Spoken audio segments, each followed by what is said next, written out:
What we will be doing now, we will be trying to understand a very important concept of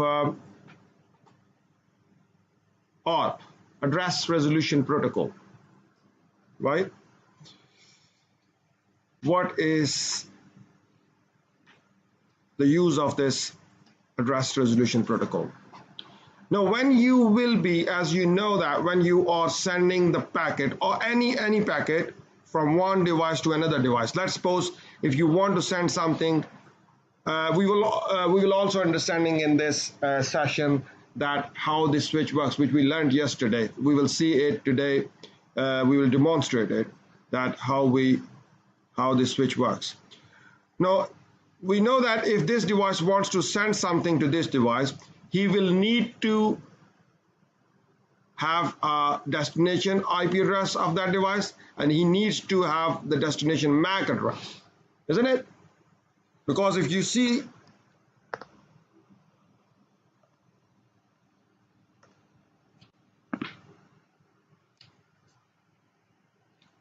for example, if this device wants to send a ICMP message, which is a ping, right?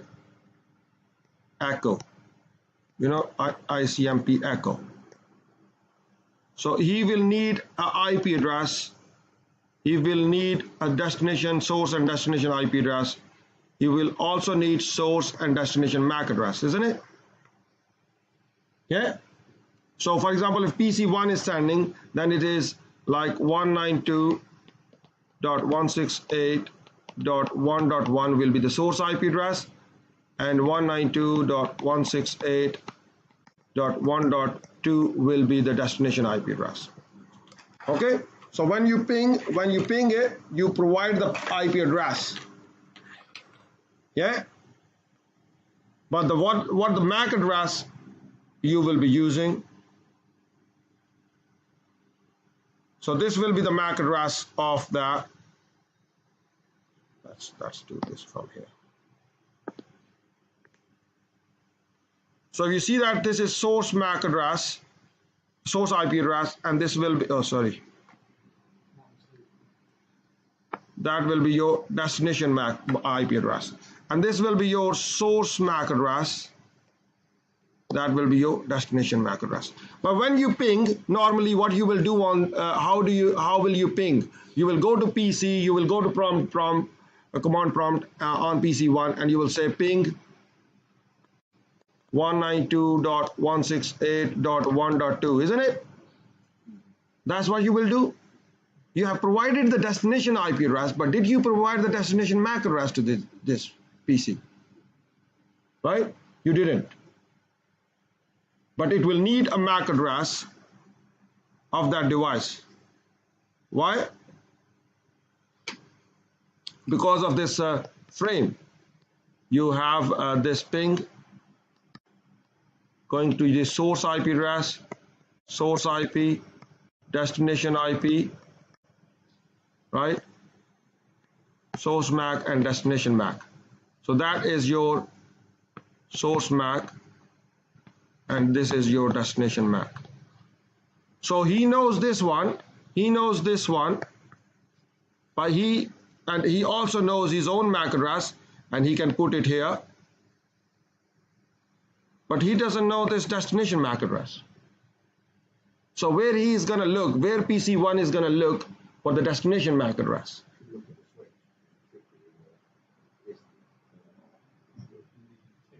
But before the frame goes out, right?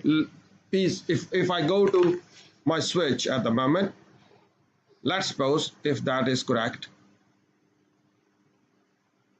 If I go to my switch, if I say show MAC address table,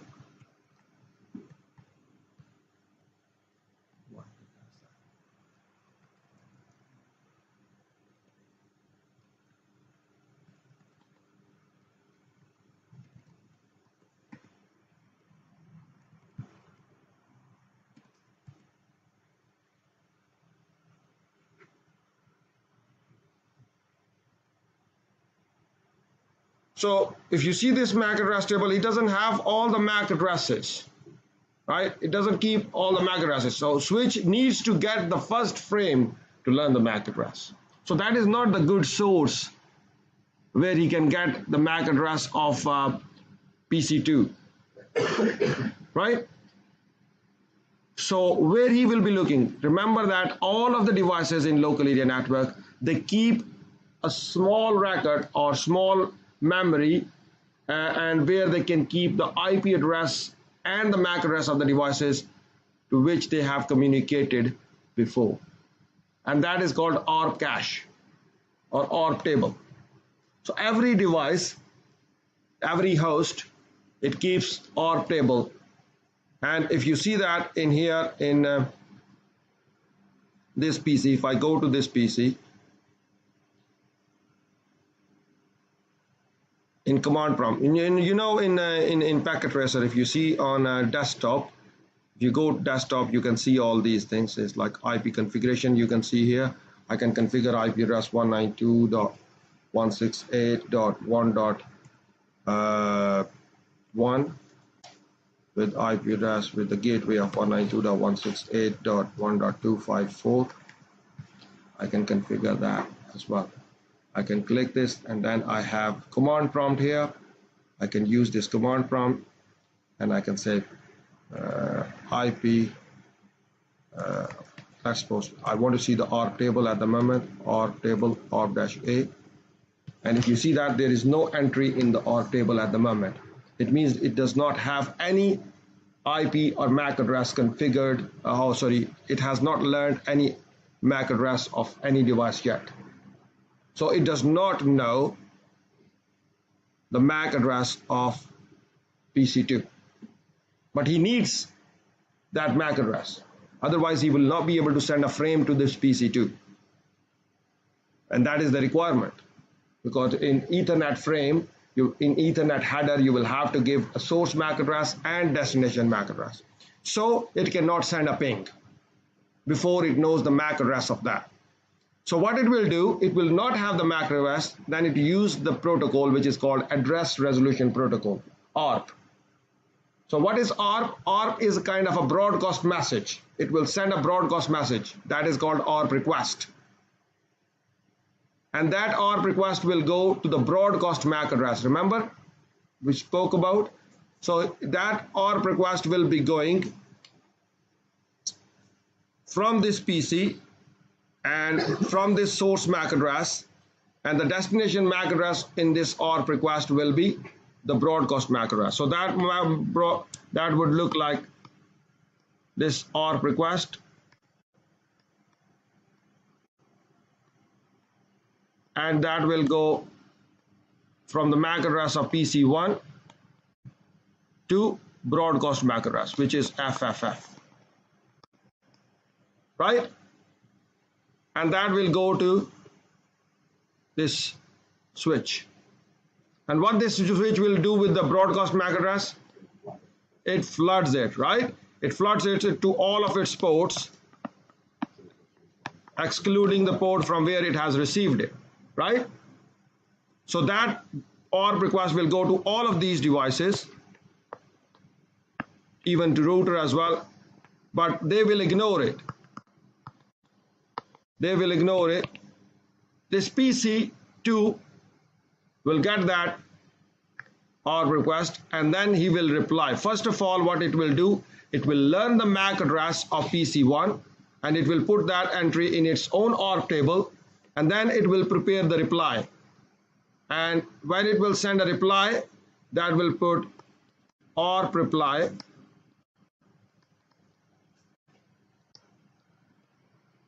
and that will be going from here. It will be putting a MAC address of PC1, you can say PC2, and that will be going to the MAC address of PC1. So that will be going back and switch will send it to this. And in this way, PC1 will learn the MAC address of PC2. So that's what any LAN device who wants to know the MAC address of other device in the LAN, That's what it does. That is the process it uses. ARP request. This is ARP request or ARP reply process which it will use. And every device who wants to send a frame within local area network, it must have the MAC address of that device. So it's a router or it's a switch or it's a PC, all of them will keep the ARP table. Now let me show you this with little demonstration. Like I told you, we can run this packet tracer in simulation mode as well, right? And you will see the beauty of it. So if you do that, what I will do, if you see this one is clear it.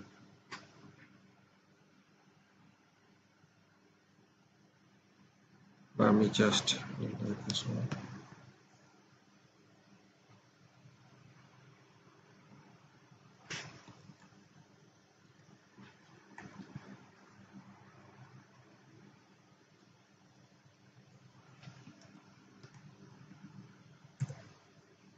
I'm deleting the ARP entries.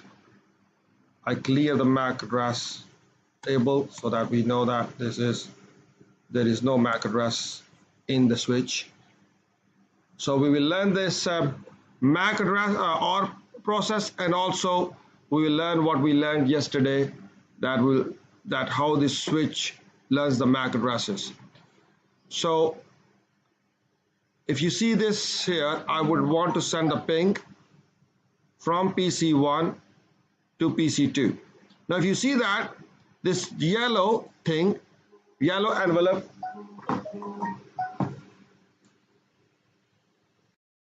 this yellow envelope, that is our ICMP. Because this PC1 did not have the MAC address of PC2, what he did, he generated this ARP request.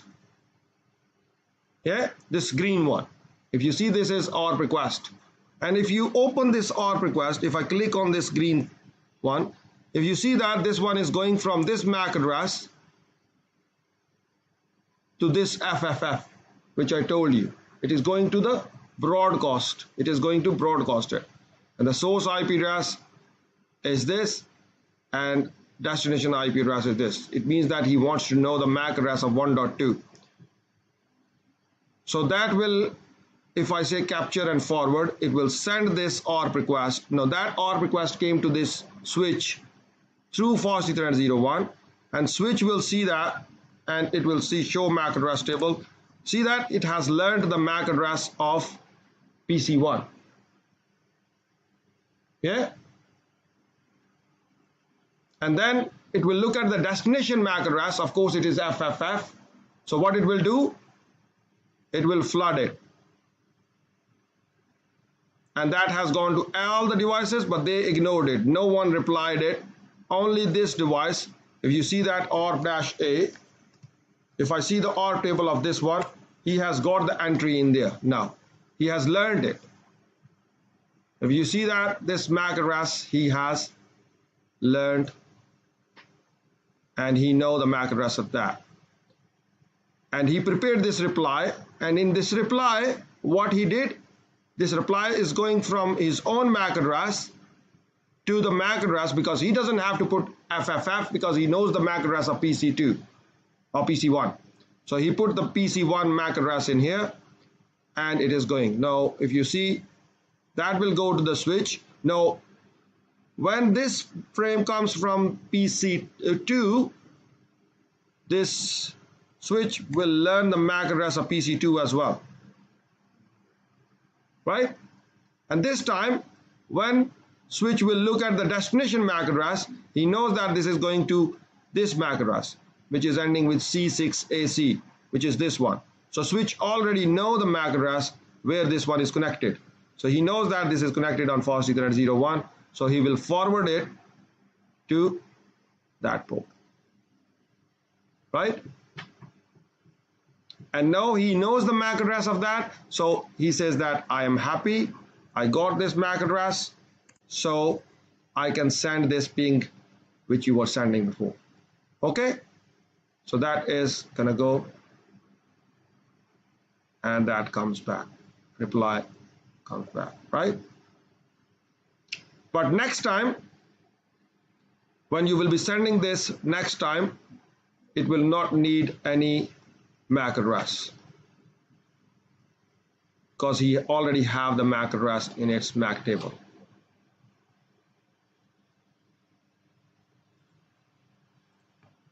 Yeah. Now here is a question for you. For example, if this PC will be sending this ping to this PC here,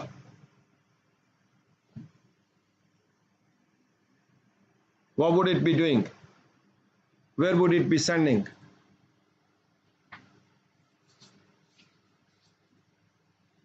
So that is another local area network, right? So that will be need. So where it will be sending its frame?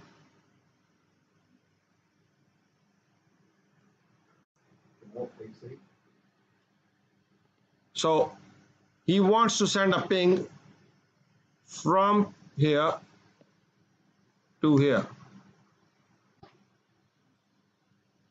So of course the source IP address will be this one, destination IP address will be this one. When he will build the frame, this will be the source MAC address. What will be the destination MAC address?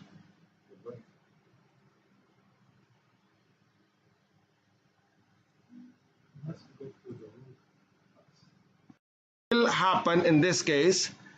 The next hop in this case is not this PC. Okay? He needs to have the MAC address of the next hop, right? So how many data links are involved in this communication? There are two data links. One is from PC to router, another is from router to PC, 5. So PC1 to router interface, this interface, right? And then from this interface to this PC, right? So what this PC will need here, he will need the MAC address of this router's interface. Yeah, IP address will not change. That is that thing you will have to remember.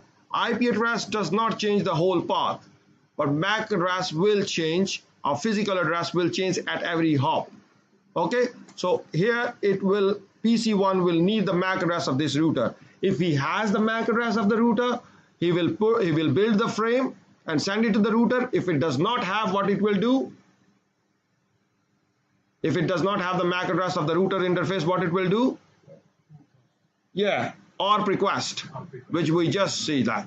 Then it will send the ARP request and they say that, Mr. Router, what is your MAC address? I want to send something to you, right? So then it will get the MAC address and it will build the frame and send it to this router. Now this router will get it, right? And then it will forward it on this side. So, but before that, what router will do, router will have to see, because router makes the forwarding decision on the basis of IP addresses, not the MAC addresses, right? Like switch makes the forwarding decision through the MAC address, router makes the decision on the basis of destination IP address. So it will open the IP address and it will see where this packet is going to. Now if you will see here, let me show you this router.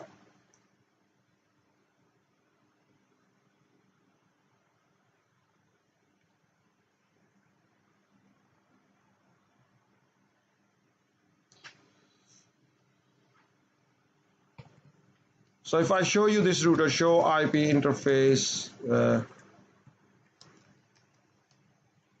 brief, we have these IP addresses configured on this router, 192.168.1.254, that is on fast Ethernet 00, and 192.168.2.254, which is on fast Ethernet 01. If you see here, that is 1.254 and this is 2.254. What router will do, router will look at the destination IP address, which is going to be 192.168.2.10, right? What will be the network address, by the way? If it is 192.168.2.10, so what will be the network address. This is class C, isn't it? Yeah. So that is 192.168.2.0. So router will look at that and it sees this is this, and then it will look into show IP route. This is the command to look into the routing table. The router will look into the routing table, and router knows that this network is connected with my fast Ethernet 00, and this network is connected with my fast Ethernet 01. So packet is going to, so destination is of this packet is in this network because it is 192.168.2.10. So 192.168.2, what does it tell? That it is going to this network, and that is fast Ethernet 01. So this router knows that this network is connected with my fast Ethernet 01, and the next hop is this PC. So this router, what it will do, it will send this packet out. It has made this decision that I need to send this packet out from fast Ethernet 01, right? So that is the routing decision which he made through the routing table, right? And now he needs to build the frame again, which will be going out from fast Ethernet 01 to this PC, right? So what it will do, it will put this source MAC address of its own, which is this one, and the destination MAC address will be of this one, and it will send the frame to this PC here. Yeah. If this router does not know the MAC address of PC, what would it do? ARP request, right? It will do the ARP request as well. So router also keep ARP table as well. If you see ARP table on router, you can see show ARP, and it will see that, you will see that it has all these MAC addresses. It's also maintain ARP table as well. Now just to demonstrate that, I will just send this ping from this. See that he generated this ARP request.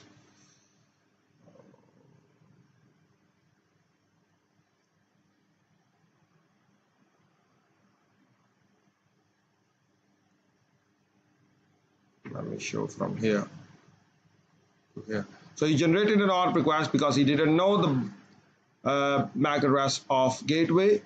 So he sent, and this will go to everyone, but router this time replies it because it was intended for the router. So he got that, he sent this frame to this router.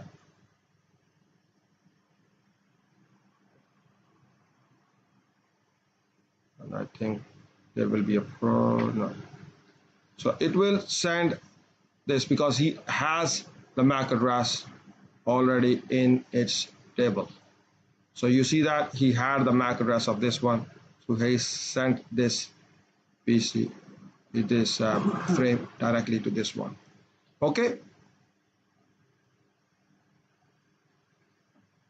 So this way we have learned how we can do the basic configuration on the switch, and we have seen the forwarding process of switch and the router, and how ARP works and why we need ARP. Okay. Yes, Jay.